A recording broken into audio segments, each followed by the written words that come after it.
be greeted. It is indeed a video. Strange, isn't it? Today I want to talk about something that I probably should be talking about at a later point, but here I am. I started a new mini D&D campaign. It's only going to be 6 sessions, but I'm excited either way. Got 5 players playing rebellious heroes who stand against the impressive Emperor and the Duke. So, some backstory. This is 4th edition D&D. So far, one of my favorite editions of D&D, probably my favorite edition of D&D of the ones I've played. It is amazingly structured, just in forms of text. It is succinct, it is easy to understand, and it is very cool and balanced. Now, backstory for the world we are playing in the first work, which is the world in which Narath exists. And Narath is an empire. Was an empire. But it is indeed the empire in which population first came to the Nentir Vale, non-elven population anyway. Now, civilization, that's the word I was looking for. The Nentir Vale is a great setting. I'm moving a timeline of the canon around a bit, but there is actually very little in terms of actual canon about the Nentir Vale. There is obviously history and world and stuff, but it's not as dense as, say, the Forgotten Realms or Eberron. It is indeed rather light in terms of what actually is there. So there's a lot of things that I can just change around in free form, and it's still the Vale. It's meant to be a pop in to your own worlds sort of thing. But I like the Vale. I think it has some cool locations. I think it's good that I don't have to do a bunch of work for coming up with new stuff and history and stuff. But I do like coming up with that sort of thing. So as you'll see, so I have. Now, it is indeed true that I changed the Nentir Vale from what it was. For once, it was relatively uncivilized, with civilization being limited to points of light within the shadowed Vale. Now, even those points of light are shadowed.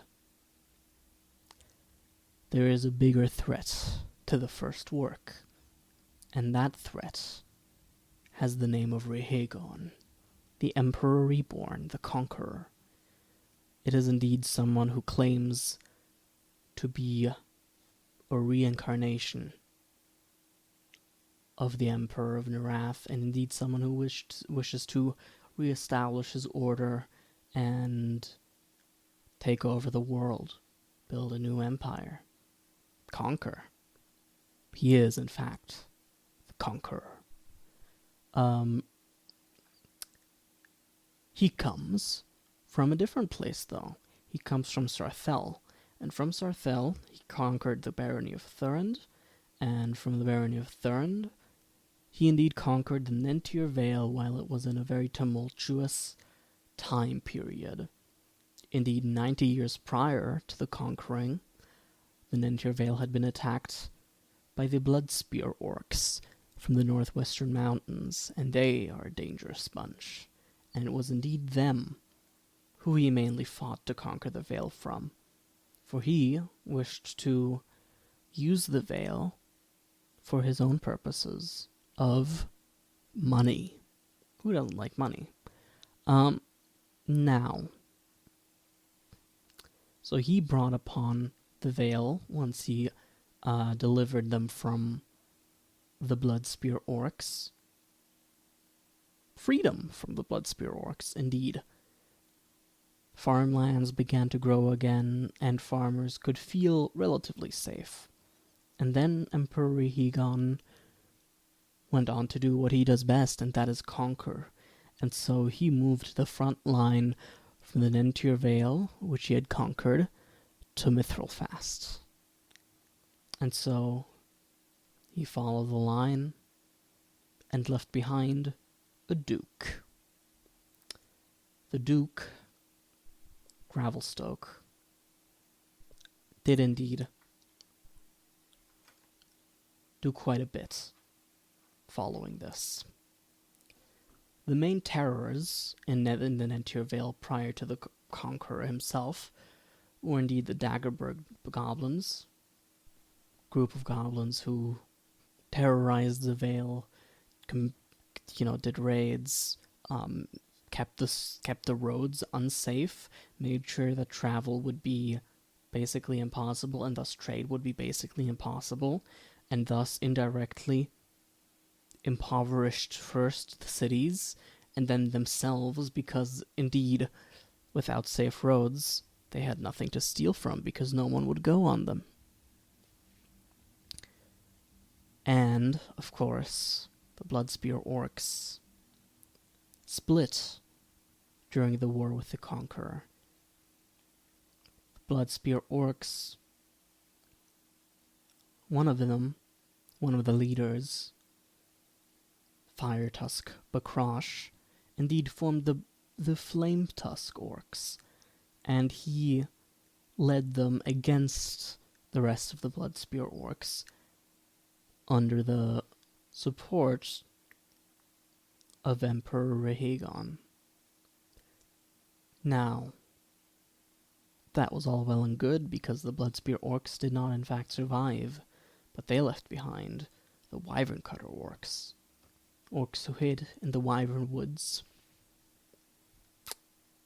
vowed revenge against the Flametusks. Indeed. And so now, the Flametusk orcs reside in the Vale, and they have not stopped being orcs. For all they know is war, and all they know is raids, and they only take, as do all orcs. So, the Duke and the orcs, they don't get along so much because the Duke, he doesn't like the raids. But the Flametusks are also a very good army. But they're not an army for control, they're an army for war. That is why Rehigon recruited them. And so there lies division within the horde of the Emperor Reborn, in fact. Quite a lot of division which could be exploited, and there is, in fact, an organization which has begun rearing its head, called the Society of the Vale. And they, in fact, wish to unite against the Duke and the Emperor and free the Vale. Free the Vale once and for all. An independent Vale. A safe Vale. That is what they want. Now, that is what the players are working for. The Society of the Vale, in fact. I said in fact a lot in this video, huh? And so, that was the premise, in my mind. It was, this is the Nentir Vale, there's lots of stuff to do. And there's only 6 sessions. And the goal is, take down the Duke. And first session was cut a little bit short, but in fact, it was, of course, at a tavern.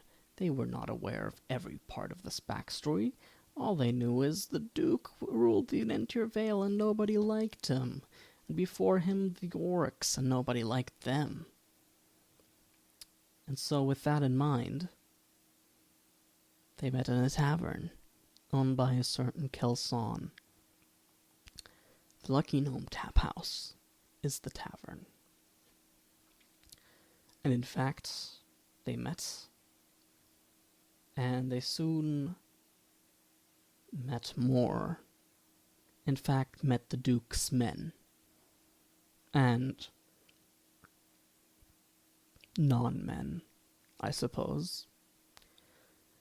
In fact, a detail that I left out was the mainstay of the Emperor Reborn's army. The flesh golems, raised by the Emperor Reborn's very wizard. And so, at the tavern, they met a diminished flesh golem, led by a number of the Duke's guards. And indeed, they fought as I expected them to, and indeed, the players won.